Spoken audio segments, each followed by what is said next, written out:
Thank you, sir. Next, we have here with us Dr. Vimal Doshi Veerappan, sir. Sir is currently the Assistant Professor of Psychiatry from the Department of Child and Adolescent Psychiatry at ICH Chennai. He had done his post-graduation in MD Psychiatry from Madurai Medical College. He has nearly 12 years of experience in teaching. He has received various awards, and to name a few, in 2019, he received the Meritorious Award for Sincerity in Clinical Services by the Tamil Nadu government. Also, in 2016, he received the Dr. Indira Ramasubba Reddy Award in the 17th Annual National Conference of Indian Association of Private Psychiatry. Also in 2016, Sir received a Samavedana Award in the 17th Annual National Conference of Indian Association of Private Psychiatry. In the year 2015, he received the Dr. K.C. Dubey Poster Award of Indian Psychiatric Society.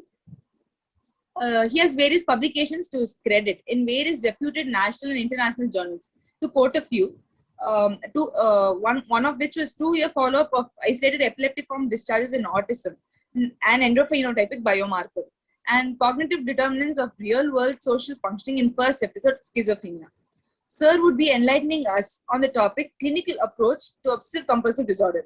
We feel extremely honored to have you here with us, sir. Over to you, sir. A very good afternoon to everyone. Just a second, I'll share my screen.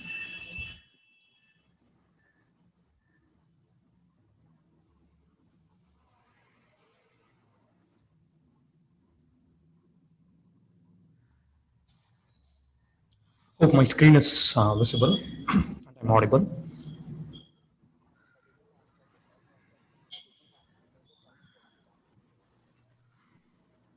For the next 20 minutes or so, we will focus on clinical features of OCD,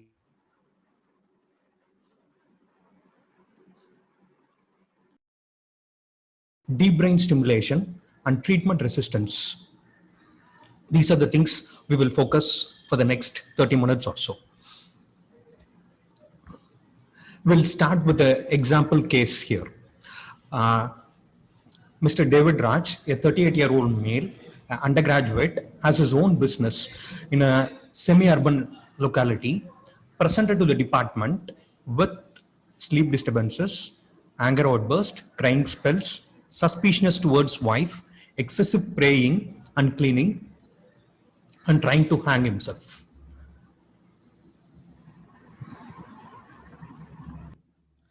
He was apparently normal. 4 weeks ago, he had a call and he needed to visit his sister's house, which was a nearby village. The sister has called him because sister and his brother-in-law had an interpersonal conflict in which the brother-in-law accused his sister for having an extramarital affair. David's wife noted that ever since after returning from his sister's home, he was a bit withdrawn, and he used to wake up very early in the morning and started cleaning his room excessively.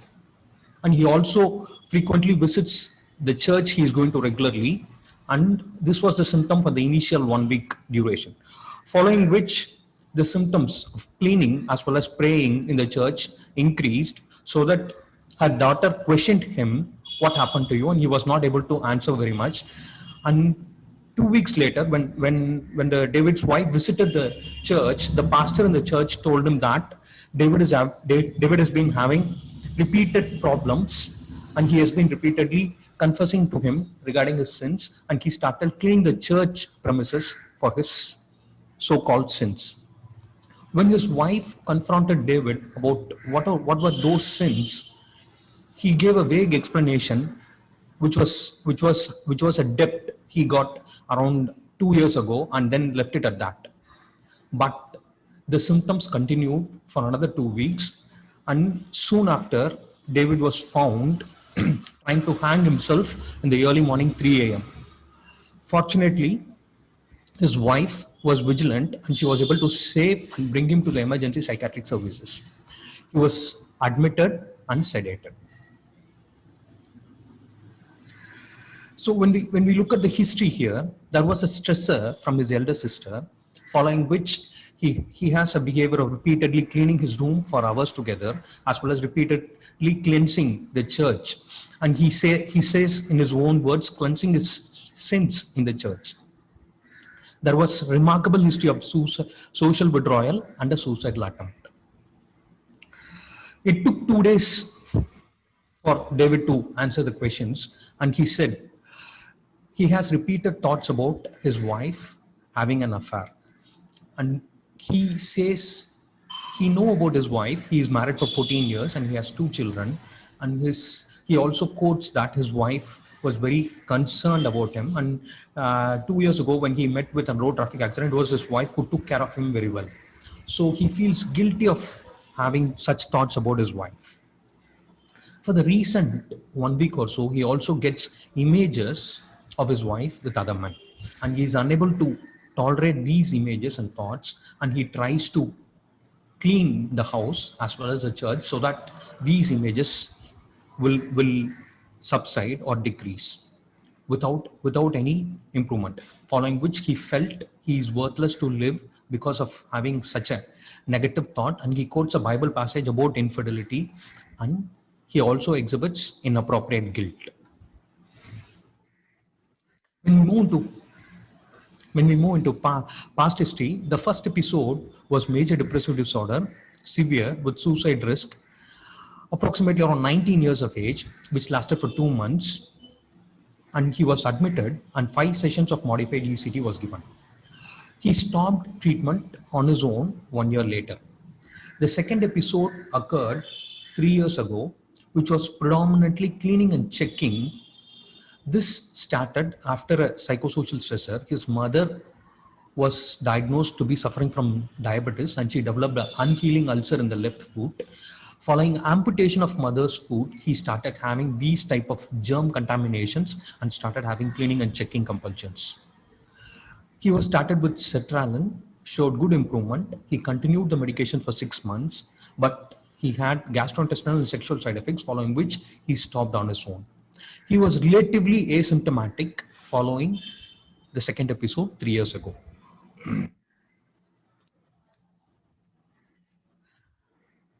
Mother reports that he had history of throat clearing and eye blinking when specifically questioned about these things when he was 12 years old. It lasted for 3 weeks, spontaneous remission, no psychiatric or neurologic opinion was obtained. Apart from this, there were no significant medical illness, admissions or surgeries related to any physical illness in the past.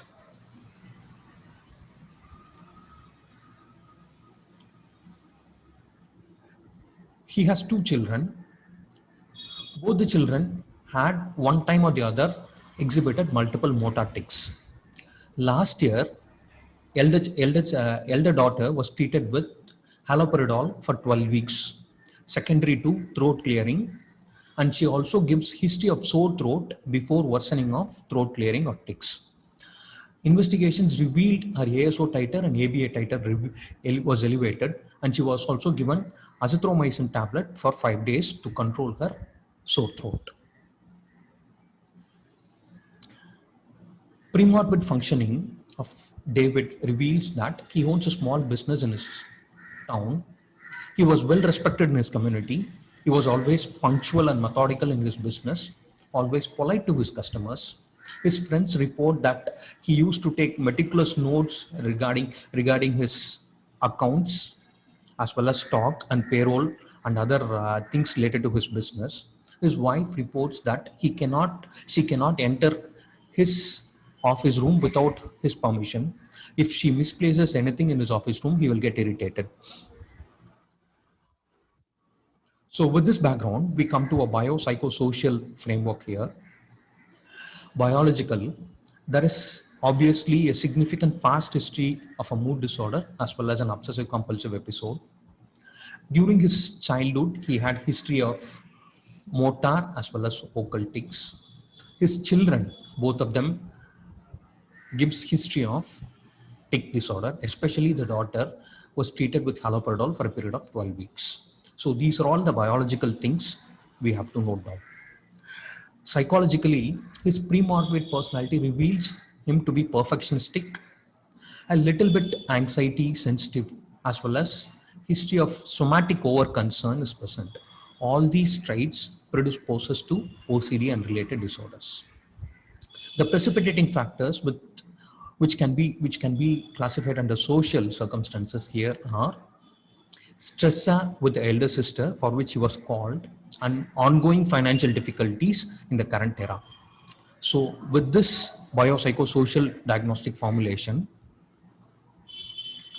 we make a primary diagnosis of obsessive compulsive disorder based on intrusive thoughts, images with mental compulsions. Praying and cleaning rituals favors a diagnosis of obsessive compulsive disorder mixed. Social withdrawal, depressed mood, inappropriate guilt, and suicide attempt indicates a comorbid mood disorder, major depressive episode, severe with suicidal risk without psychotic symptoms.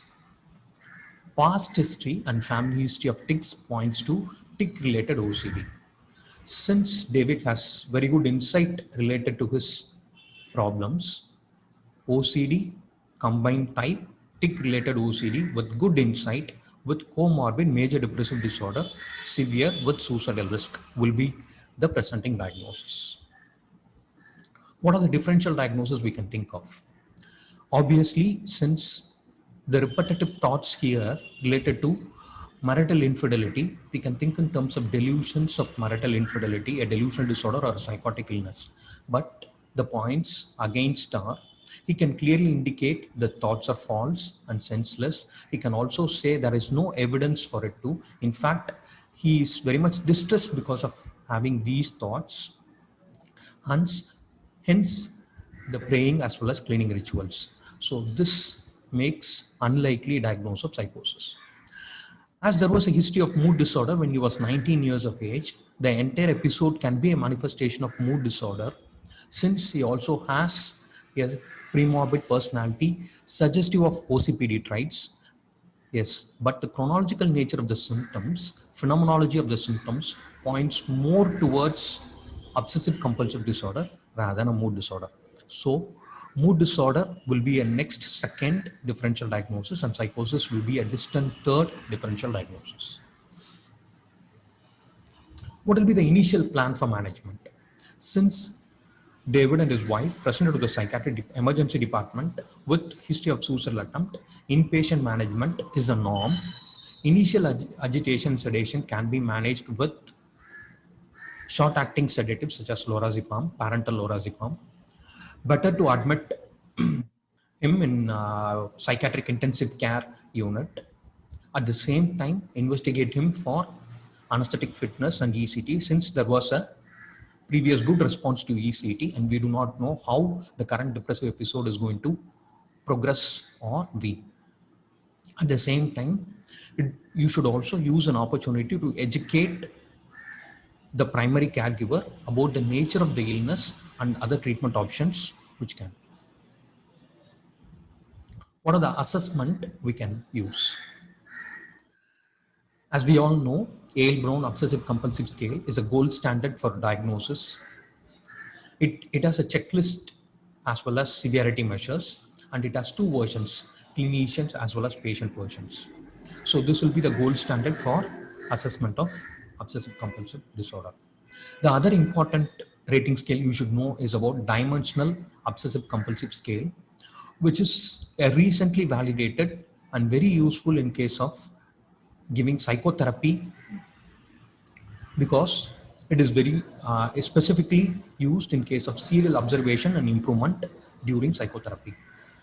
The other scale is obsessive compulsive inventory revised, but it is also important to assess the comorbid symptoms, especially mood disorder in this patient, using their standard rating scale such as Hamilton scale for depression as well as Madras scale for depression, Beck suicidal ideation scale. So with this clinical features, we will go through the major clinical points which are important. Females are slightly more affected than males in adulthood, whereas males are more commonly affected in children. Usual onset is going to be around 20 years.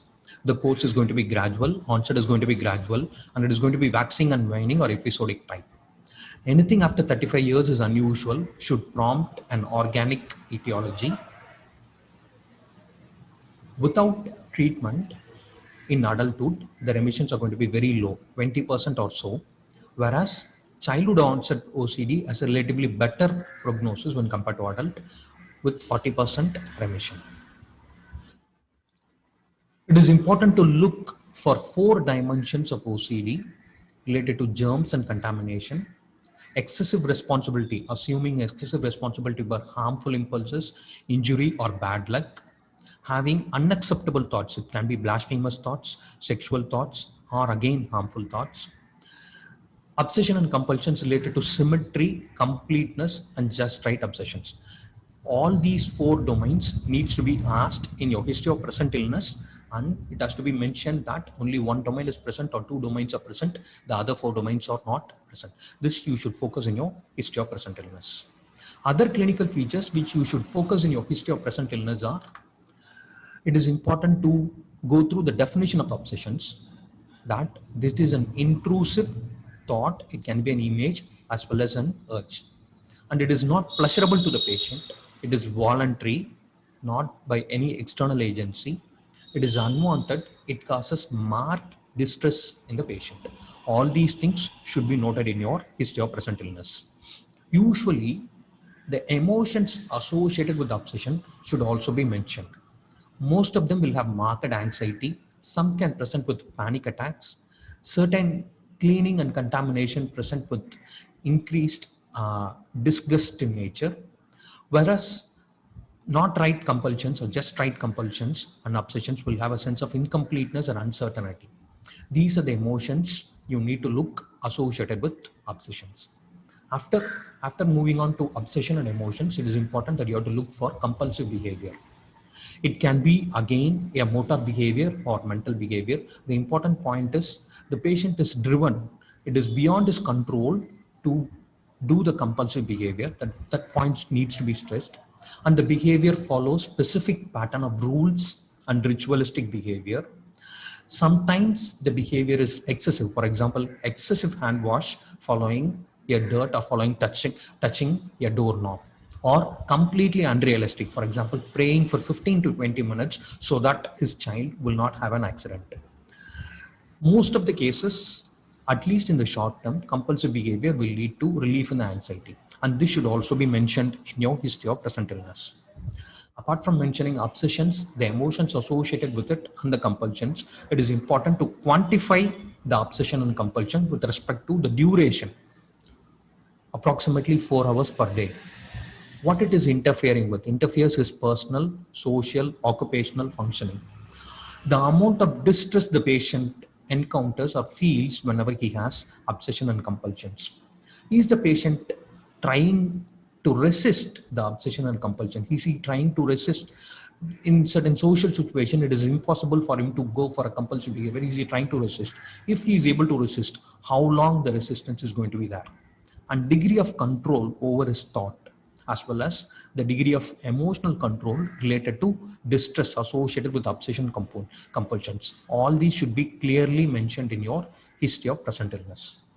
And it is important to rule out certain negative histories at the end of your history of present illness. You need to rule out, especially no history of generalized anxiety disorder, other obsessive compulsive relative disorders such as body dysmorphic disorder, trichotillomania, skin picking, hoarding, behavioral addiction such as gambling or compulsive shopping, any sexual paraphilias, and hypochondriasis. All these disorders should be ruled out, and if present, should make a comorbid diagnosis, cannot be classified as obsessive compulsive disorder. The last part of your history of present illness will look at impairment, and it is important to quantify the impairment and specifically mention the link between the symptomatology of obsessive compulsive disorder and impairment. For example, harmful impulses can have impairment in relationship. Here, the patient had an harmful impulse towards his wife and children, so he avoided seeing both the children as well as his wife. Related to symmetry can interfere with work as well as school, thereby leading to dismissal from school or job. Contamination. For example, a patient with contamination will avoid going to physician or an hospital even if he has a severe illness, for example, a diabetes. Sometimes when the patient wash excessively, they can present with skin lesions and dermatological conditions. That should also be noted. Frequently, patients may also say the treatment given for their OCD is also contaminated, hence which interferes with treatment resistance and persisting of the obsessive compulsive disorder. Will give an apparent illusion that obsessive compulsive disorder is treatment resistant. That should also be noted. If the obsession and compulsions started in an adolescent age group, the child or adolescent can lose an important skill set being developed. For example, socializing or another important skill set. Sometimes the adolescents, when progress to an adult, will not be able to form an independent living. So all these things should be noted at the end of your history of present illness. What are the comorbid conditions? It is one of the disorders with high rates of comorbidity. To just give you an overview, 76% of the patients will have comorbid anxiety. 63 patients will have comorbid mood disorder. Around 30% of the patients will have premorbidly obsessive compulsive personality disorder. Tics and Tourette disorder will also have will be present in one-fourth of the patient. This table will give you the comorbid related with OCD. Primarily anxiety. It can be a generalized anxiety disorder, panic disorder, or social anxiety disorder. Bipolar and unipolar mood disorder account for about 63%. Depression and other related condition around 41%. OCPD, obsessive compulsive personality disorder, ranges from 23 to 32% in various studies. Tic and other related movement disorder range around 30%. There are some related disorder, as previously mentioned, called body dysmorphic disorder, trichotillomania, and skin picking. These should always be looked in patient presenting with obsessive compulsive disorder, and if it is not present, should also be included in the negative history. Remember, you need to check for OCD when you have a long case of schizophrenia, bipolar, Tourette's disorder, or eating disorder, because it is the presence of obsessive compulsive symptoms and diagnosable obsessive compulsive disorder in these group of disorders are very high when compared to general population. As an example, you can say schizophrenia, it is going to be around 12%. The other important thing you have to rule out is the risk of suicide. A lifetime suicidal ideation in a patient with obsessive compulsive disorder is going to be 63.5%. Almost two-thirds of patient is going to have a lifetime suicidal ideation. Nearly 50% of the patient, half of the patient will have one or more suicidal attempts during their lifetime. What are the indicators for suicidal risk? As we all know, presence of comorbid major depressive disorder, presence of severe obsessive compulsive disorder, presence of hopelessness in MSE with past history of suicidal attempt. All these things indicate high suicidal risk, which should also be noted in your history. It is important to rule out certain environmental triggers for OCD, especially in a child with OCD. It is important to rule out recent streptococcal infection or any infection for that matter. In an adult childbearing age group, in a female and adult childbearing age group, peripartum as well as premenstrual worsening of OCD is a well-known clinical phenomenon, and that should be ruled out. Psychological trauma can sometimes precipitate OCD. So look for any psychological trauma. Apart from that, secondary OCD or organic OCD usually follows stroke, especially in the left hemisphere and an internal capsule. In frequently, traumatic brain injury also presents with atypical form of obsessive compulsive symptoms. All these things you should note down in writing your case history. Now we will look at homicidal data. Some patients do experience harm against others, even to their own children, but currently there are no data suggesting, there is no history suggestive of any homicidal tendency or aggression towards others when compared to general population. In MSE, it is important to look for there are many cognitive errors in OCD, but it is in MSE, it is important to look for 4 important cognitive errors. Sense of inflated responsibility. The patient with obsessive compulsive disorder assumes excessive responsibility for his actions or for his behavior. We have to note that down. Whether he is actively trying to suppress or control innocuous thoughts, that should be noted down. Perfectionism or sense of completeness or unable to tolerate uncertainty even for minor situation, that should be noted down. And the last one is thought action fusion. Thought action fusion here refers to presence of a negative thought itself amounts to actual the patient feels that he has done the action. For example, a person with OCD has a harmful impulse towards his children will feel guilty that as if he has done something wrong to his children, but he cannot understand it is only a thought, not an action. So all these things, if possible, you have to look for an MSc part and note it down in the MSc part. Other important thing you have to note it down is insight. Insight varies. The degree of insight in a patient with OCD differs in the same patient at various stages of the illness. But it has been noted that less than 4% of the person with OCD will have complete lack of insight, so that the beliefs about their OCD symptoms are almost delusional. It is very difficult to distinguish them from psychosis. And during family history, it is also important to note that individuals with OCD will impose rules and ritualistic behavior into their family members called as family accommodation. Initially, family will be able to accommodate, but there comes a stage where the family is unable to accommodate these ritualistic behaviors where they are going to show expressed emotion. Both of these have a poor treatment response. Family accommodation as well as negative expressed emotion, both of them is going to have a negative prognostic indicator. We now come to approved methods for treatment of OCD. The first method of choice is going to be ERP and CBT, exposure and response prevention and CBT. Evidence points that meta-analysis of 29 multiple randomized control trials, the control being waitlist control, provides unequivocal evidence that ERP has a very great reduction in OCD symptoms. There is no doubt that exposure and response prevention, if given properly to a suitable patient, is going to give equal response to that of a medication.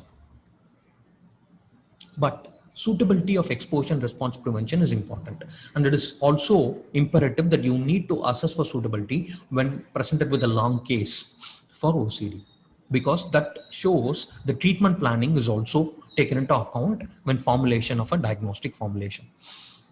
The patient should have a conceptual model of OCD, and it should be able to understand the conceptual model of the OCD and exposure and response prevention, without which ERP or CBT is going to be very difficult to implement.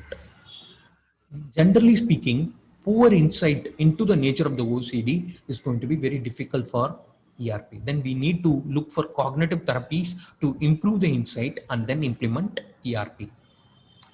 Comorbid mild to moderate mood disorder is not going or not suitable for ERP, but severe mood disorder, severe anxiety disorder, substance abuse, cluster 2 personality disorders, psychosis and bipolar are all relative contraindications to ERP, at least in the acute phase. Subtype of OCD, especially just right OCD, hoarding OCD, or compulsive excessive compulsions without obsessions are going to be difficult with ERP. And finally, it is important to note that patient preference and motivation is going to be one of the hallmark in ERP. So that should also be taken into account. And availability of proper ERP techniques, deliverance of ERP techniques is also important. What is important? What is going to be the aim of ERP? Probably this may be useful for you in your discussion following a long case. The important principle of CBT in OCD is the thoughts which are obsessional nature are normal and universal, but the significance attached to these thoughts are abnormal. So the aim of the ERP as well as cognitive therapy is to minimize the significance attached with these thoughts rather than making the thoughts go away. So correct dysfunctional beliefs underlying OCD symptoms. Impart evaluation of an obsessional stimuli as non-threatening and non-demanding of further action. Improve the patient's self-confidence and self-efficacy by helping them to master their fears without having to rely on avoidance, ritualistic behaviors, or compulsive behavior. Successful exposure needs to optimize safety.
Yeah, you're back, sir. You're back. Okay.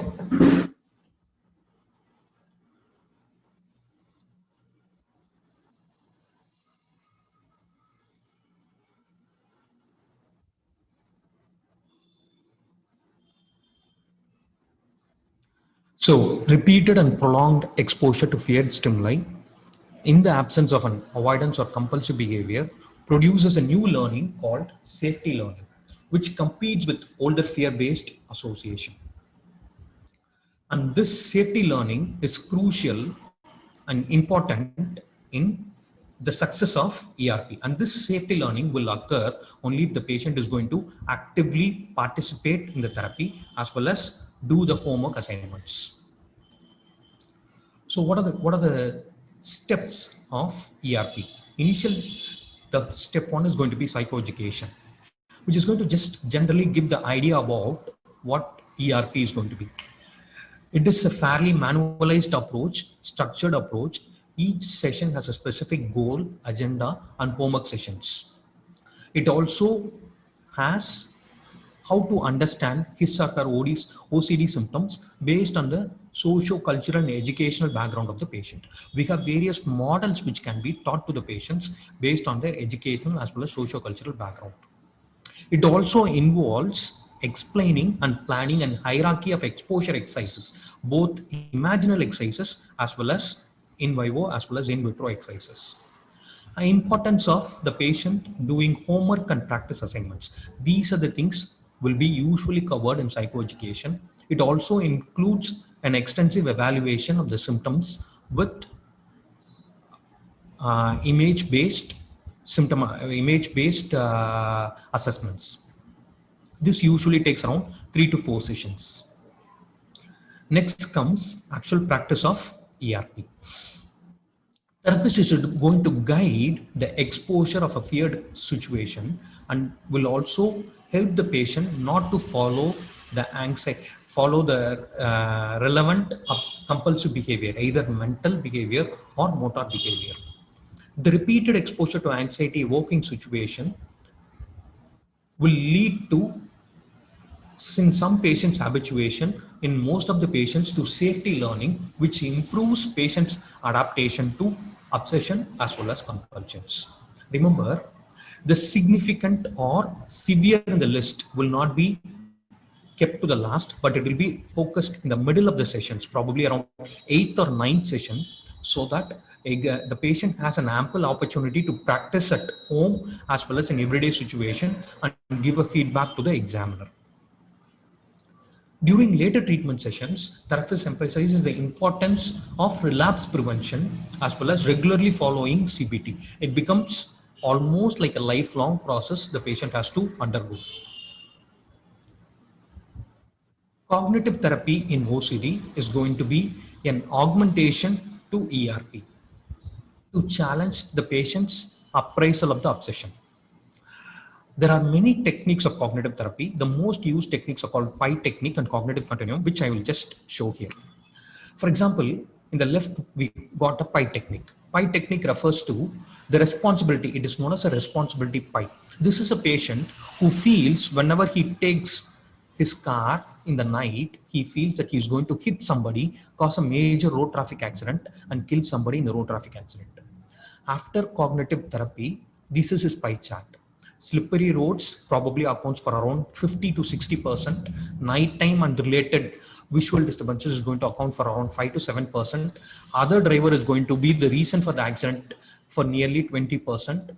Consumption of alcohol by the other driver as well as by the other members in the road is going to account for around 5 to 10%, and his responsibility is going to be around 15 to 20%. This sort of pie chart or responsibility pie after his cognitive appraisal has been clearly explained to the patient.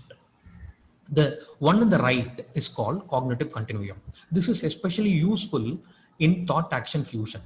For example, the first line is a morality scale which starts the middle as 0, 50 is the maximum moral. He is a person who is going to be very high moral standards, and minus 50 is a person who has very low moral standards, lowest moral standards. Before cognitive therapy, the patient is usually will rate himself in minus 25. He feels that having a blasphemous thought or a sexual thought is going to be a most immoral thing to have, and he is an immoral person. And patient is now asked to rate another person who actually is accused of doing a crime, such as a blasphemy or a rapist or a violent crime, and then his rating is going to be minus 50 for other person. The third one is after rating the other person, his rating is now has improved to plus 25 on the spectrum. This is called as cognitive continuum.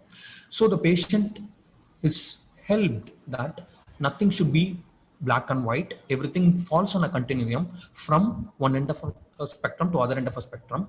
And as soon as his cognitive error is substituted or corrected, associated anxiety is going to decrease, and the impulse or urge to do the compulsive behavior is also going to decrease correspondingly.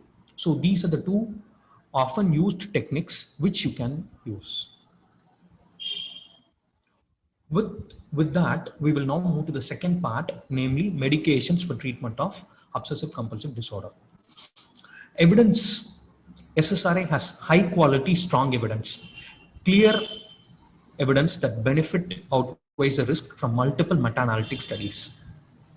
Clomipramine, a tricyclic antidepressant with high serotonergic property, has a high quality but moderate evidence. Benefits clearly outweigh risk, but it is only from few RCT and meta-analysis. This can be tried when SSRIs are not available or SSRIs are not useful, or the patient prefers clomipramine rather than SSRI. Venlafaxine is a third drug, which is a weak recommendation. At present, the evidence does not have any clear benefit over risk. The quality of evidence is restricted to very few small sample RCTs. Expansion of an evidence. There are nearly 17 RCTs, and meta-analysis of all these 17 RCTs with pooled sample of nearly 3,100 patients indicates SSRI has a very good beneficial effect when compared to placebo. Remember, no individual SSRI is superior in the treatment. All SSRIs are equally efficacious. FDA has approved all SSRIs except citalopram and escitalopram for the treatment of OCD. Clomipramine, the meta-analysis with 7 RCTs, the pooled sample is around 392. There are some evidence to say clomipramine is better than SSRI, but the evidence from previous era, there are no head-to-head comparison of SSRI with clomipramine. So clomipramine can be taken as a second choice drug rather than equal first choice SSRI. Venlafaxine has some positive RCT with limitations, definitely requires more data. Other SNRIs are not useful. What do you think the response is going to be? With a single SSRI for an adequate dose and adequate trial, the response is going to be 40 to 60%. Remember, this is not remission. The response is going to be 40 to 60%. At the most, the patient can improve 20 to 40% with a single SSRI. How to select a medication? Always use SSRI as a first line of treatment. Since all the SSRIs are equally efficacious, the choice of an SSRI can be made with respect to prior treatment response, side effect profile, patient preference, and other drug interactions. Suppose a patient has a comorbid diabetic mellitus and taking an anti-diabetic drug, then side effect drug interaction assumes importance in choosing a SSRI. If an adequate trial of SSRI results in a no response, patient should be given another trial of monotherapy, usually with a different SSRI or a clomipramine, and lastly venlafaxine when not available. Less than one half of the patient will benefit from switching from one SSRI to another. It is important to start very low, go very slow. Usually you can increase the dose by weekly increments, and efficacy should be frequently monitored at least 2 weeks, every 2 weeks with standard rating scale, either Y-box or DOX. And it is always important to look for adverse reaction. Unless you're going to ask for a gastrointestinal or sexual or bleeding related adverse reaction, patient is not going to come and tell you. Patient should be maintained at a dose within the therapeutic range for at least 6 weeks before concluding that he or she is resistant to the agent. Remember, the response here is going to be a logarithmic curve. So small increments is going to occur every week till the SSRI is used. APA guidelines states that a patient who has responded to an SSRI should be continued for at least 1 year or preferably for 2 years after response. Are there any other medications which has some evidence? Limited positive refers to mirtazapine, tramadol, and diamphetamine. These are purely for a theoretical or a discussion perspective. You're not going to even say about mirtazapine, tramadol with respect to treatment. Other experimental drugs are N-acetylcysteine, D-cycloserine, memantine, and riluzole. All these drugs are used as an adjunct in ERP in improving glutamatergic transmission and thereby improve learning during ERP. There are some reports of single dose of IV ketamine is going to produce a rapid resolution of OCD symptoms, and this can also be a discussion point. Remember, lithium, buspirone, thyroid, and other TCAs all have negative evidence, absolutely no role in the treatment of OCD. If there is a partial response to an SSRI, what are the augmenting options?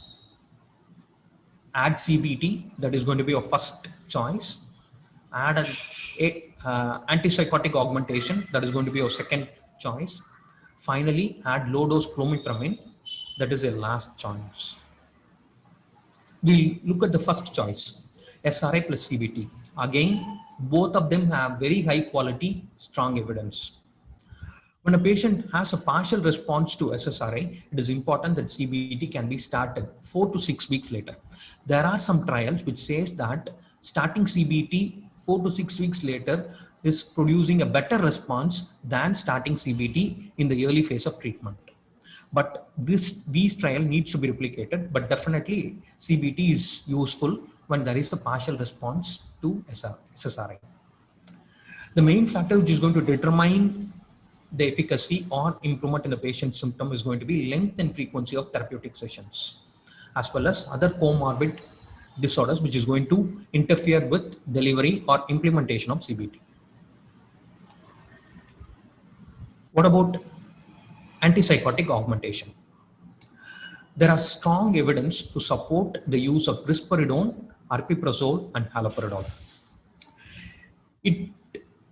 Around 1/3 of a patient, a subset of patients, is going to improve with these three medications. Especially if there is a comorbid or family history of tic disorder, addition of an antipsychotic has an improved value. But remember, antipsychotic can only be added after 12 weeks of an SSRI or clomipramine. The dose of an antipsychotic is going to be 0.5 to 3 milligram risperidone equivalent. You have to wait for 1 month to show clear benefit, again using rating scale. If there is no clear benefit, terminate the use of antipsychotic. If the patient is responding to antipsychotic, wait for 6 months before thinking about decreasing the dosage or stopping the antipsychotics altogether. This is again the last mode of treatment, a somatic treatment called deep brain stimulation. Approximately 10% of the patients with OCD is going to be having very severe treatment refractory OCD. We will just look at what is treatment refractory OCD within a few slides. So DBS, a treatment in which electrodes are implanted directly in the brain, is going to stimulate very particular regions supposed to be responsible for OCD, will have a fairly good response. The areas listed are anterior limb, ventral striatum, nucleus accumbens, subthalamic nucleus, and lobus pallidus internus. This slide is going to tell you about almost all things about deep brain stimulation. Indications. Treatment-resistant OCD is going to be the primary indication, and in which OCD should be primary OCD, it should not be a secondary OCD. That means secondary to any organic factors. Y-box scale should be at least greater than 28, but in practical it is going to be more than 30 or 45. There should be a documented evidence of true trials of SSRI, any of the serotonergic medications, for 3 to 6 months in an adequate dosage without any response. At least one trial of clomipramine, either in combination with SSRI or a single trial for 3 to 6 months. 6 months of ERP, intensive ERP, which refers to at least 6 to 8 hours per week of ERP for 6 months.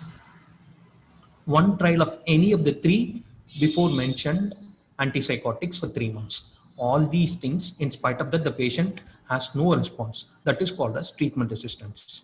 Since this is going to be an experimental treatment procedure, fully informed consent related to the procedure, as well as this is an experimental one, should be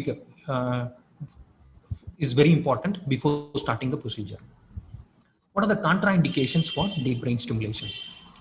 Obviously, it is not indicated in children, especially when IQ is below 80. As previously mentioned, comorbid or secondary OCD, any general medical condition or neuro is not an indication for deep brain stimulation. Pregnancy is a relative contraindication. Patients with other electronic devices such as embedded pacemakers or rhythm alternators usually will have very difficulty in using a second electronic device embedded in them. The psychiatric contraindication is going to be antisocial personality disorder, current alcohol use, not a past alcohol use, and current acute psychosis. Past history of psychosis is not a contraindication. What are the side effects associated with deep brain stimulation? There is a side effect of mortality related to surgical complications of 0.6%, neurological, neurological impairment around 3%, device-related failure around 15%. What is more important is, in certain subset of patients, it can worsen suicidal ideation, cause hypomania, and a host of cognitive side effects. But remember, the efficacy with respect to meta-analysis, which combines 8 RCT, nearly of 85 subjects, it has a greater response, 51% versus 8%. 51% in the DBS group showed a response when compared to 8% in the other group. The changes in the Y-box scale ranges from 8 to 15 point difference. So in selected patients in good centers, DBS is a viable option for treatment refractory obsessive compulsive disorder. So this is a treatment algorithm. You have to first check whether OCD is having any comorbidity or no comorbidity. In case of no comorbidity, mild to moderate OCD, the treatment of choice is going to be ERP and CBT. Severe with no comorbidity, the treatment of choice is going to be CBT plus serotonin SSRIs. Presence of comorbidity, especially anxiety disorder and depression, always prefer serotonin reuptake inhibitor in response to CBT, because SSRI, as we all know, is going to be helpful in those conditions also. Severe condition, give the option of CBT and SSRI, and either of the one can be started first and then the next can be added depending upon the response of the patient. And finally, availability of CBT and patient preference with respect to ERP and CBT plays a very important role in treatment choice. In case of treatment resistance, stage 1, we know that 2 trial of SSRI and CBT, intensive CBT, has already been tried.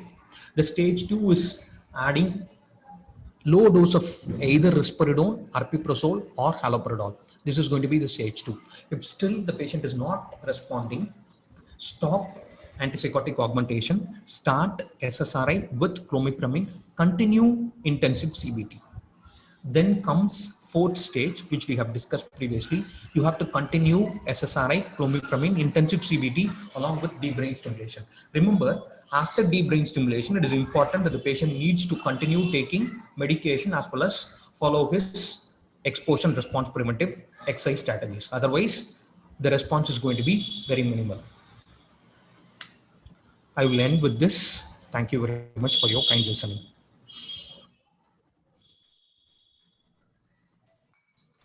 Thank you so much, Dr. Vimal, for that crystal clear presentation covering pharmacology, non-pharmacology, and including the recent advances on deep brain stimulation. It was really wonderful to just see the evidence-based medicine as well as detailed explanation of ERP and non-pharmacological strategies. I think it will be very useful for the students because in Viva or in long case OCD, they definitely ask about explaining how to do an ERP. So that was very well explained and it was very crystal clear. Thank you so much for that. A lot of people have appreciated your slides as well. So as always, it was extremely colorful and beautiful. Some of the questions students have asked, should we consider adult onset PANDAS in this case? Adult onset, sir? PANDAS in this case. To tell you the truth, PANDAS itself is controversial. I mean, in pediatric age group itself, it's controversial. Recent evidence says that rather than beta hemolytic streptococci, it is also other viral infection as well as bacterial infection can contribute to OCD as well as movement disorders in children. Those are called pediatric acute neuropsychiatric syndrome and childhood acute neuropsychiatric syndrome. Till now, there are no literature to state that there is an adult related infectious etiology with related to OCD. So adult onset PANDAS or whatever it is, I don't think so. There is evidence to support that. Thank you. In the history, when we elicit history for OCD, they're asking how to elicit resistance and control. Eliciting resistance when a patient, for example, the resistance towards obsessions can be divided into 2 things. The resistance towards obsessions during a work. Suppose the patient is actively involved in work. When he has an intrusive thought, how is he going to resist the thought and continue his work? And the second important thing is automatically the obsession is going to increase the urge to perform the compulsion. How is he going to resist to perform the compulsions? Both of this needs to be assessed from the patient. Patient can say, for example, most of the patients can say that I can control my thoughts for around 30 to 45 minutes when I'm in school or when I'm in a college seminar, when I'm in front of my boss. But after that, I need to go immediately and wash and come back. So these type of things needs to be brought out in history of present illness. Definition of blasphemous thought. Any thought and simply to say anti-religious thoughts or thinking about God in a negative way or in a sexual way is called as blasphemous thoughts. One student wanted to know how to differentiate anxiety, which is non-specific, and obsession-related anxiety without compulsion. We clearly understand the temporal relationship between thoughts and following which the patient is going to have anxiety in OCD related anxiety. Whereas non-specific anxiety, whether it's going to be a part of generalized anxiety or panic disorder, has a separate trigger points and separate things. For example, generalized anxiety will be about everyday worries. How to go to the hospital. What are the things when I need to encounter when I'm going to see the doctor. Those will be related to generalized anxiety. Whereas how to touch the doorknob in a psychiatrist office, how to sit in the psychiatrist chair, in the waiting chair, when the waiting chair is placed inappropriately or not in a straight line. Those will be related to obsession and related anxiety. So the phenomenology gives the indication between obsession and related anxiety. Should we manage OCD separately in schizoobsessive disorder? Yes, if you can make an independent diagnosis of OCD, then it is important that you have to manage with probably an SSRI along with regular schizophrenic treatment. So someone is asking with is ERP helpful in mental compulsions? Yes, definitely it helps. There are many studies, and there are separate OCD manual guidebook how to deal with mental compulsion with related to ERP. So in the exam, when do we commit about clomipramine? So like they're asking like SSRI plus clomipramine combination. Yes. For example, in this patient, he has clearly discontinued 2 times related to his gastrointestinal side effects and sexual side effects. Probably this patient has never been tried with clomipramine, so probably clomipramine will be better for him. So the trial in this patient is justified rather than a patient with drug-naive OCD. If a patient on OCD switches to mania, how do we proceed in discussion? This is a very tricky question, but all the guidelines says bipolar mood disorder hierarchy wise is superior to OCD, but there is a slight caveat there.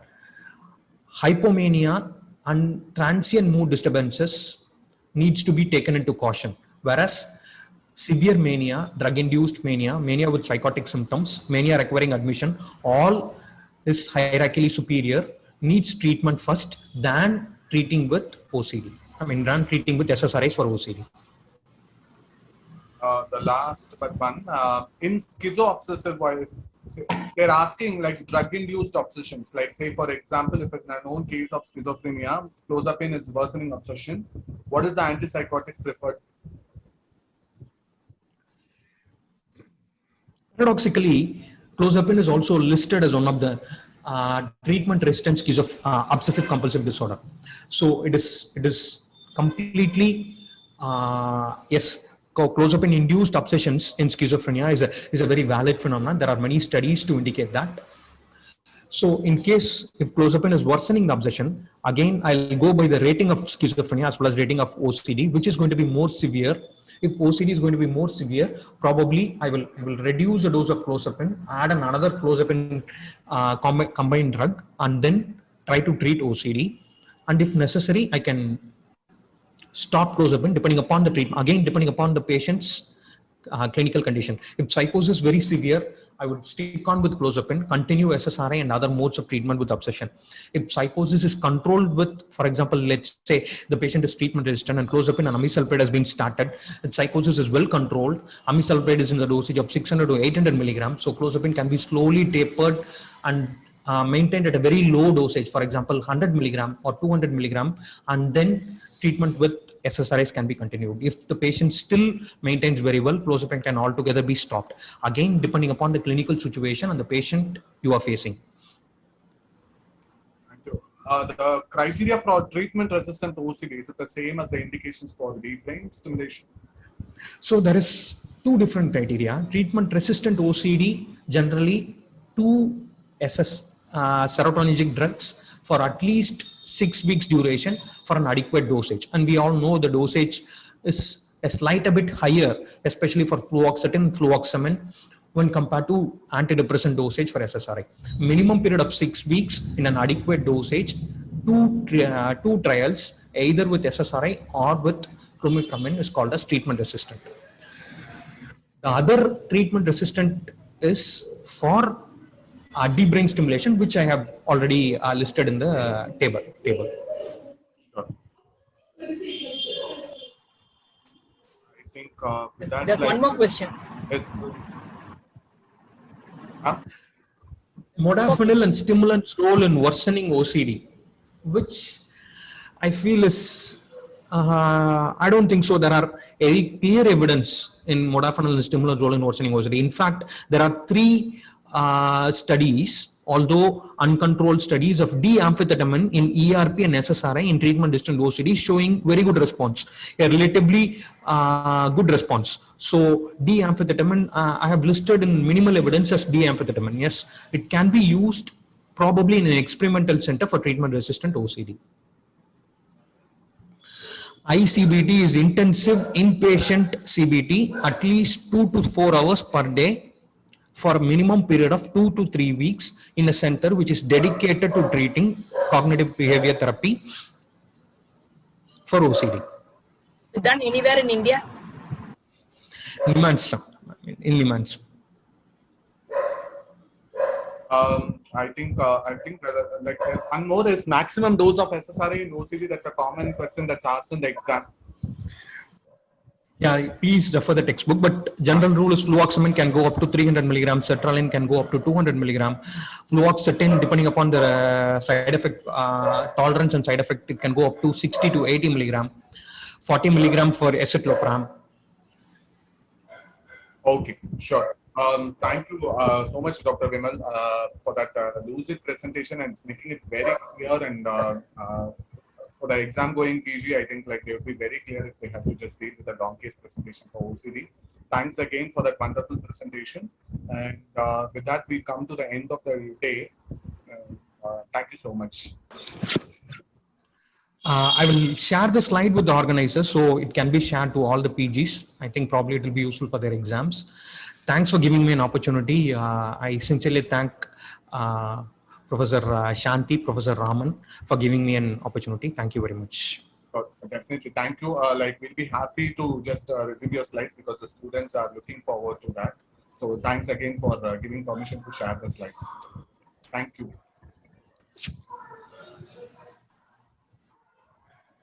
Thank you very much, sir. Your speech rekindled an enthusiasm among us in this topic. With this, we wrap up today's session. For tomorrow's session, the same link that was used today to log in can be used for tomorrow also. So kindly log in through it. And the program for tomorrow starts at around 9 a.m. So please kindly log in by around 8:45 a.m. Looking forward for all your participation tomorrow also. Thank you very much. So all the slides. We thank all the speakers, Raman, on behalf of the Department of Psychiatry. We thank all the 5 speakers for their exemplary deliberations. And I'm sure all the postgraduates will go with a very worthy knowledge of all the 5 topics, the important topics that were discussed today. And on behalf again of our department, we thank Linux Laboratories for all the technical support. We thank you very much, Mr. Roop Kumar. We thank Linux for your support. Thank you very much. Raman. Thank you so much. Thank you so much, ma'am, actually, because I think all the speakers did a wonderful job of adhering to the time as well as like giving a very comprehensive presentation which is required for a postgraduate clinical exam. I think we are really privileged to have them as the speakers, and we are looking forward to collaboration with them. And all the PGs would be definitely getting all the 5 slides for today as soon as the session is over, because all the speakers have immediately sent PPT slides to our mail ID and it will be forwarded to you by tonight.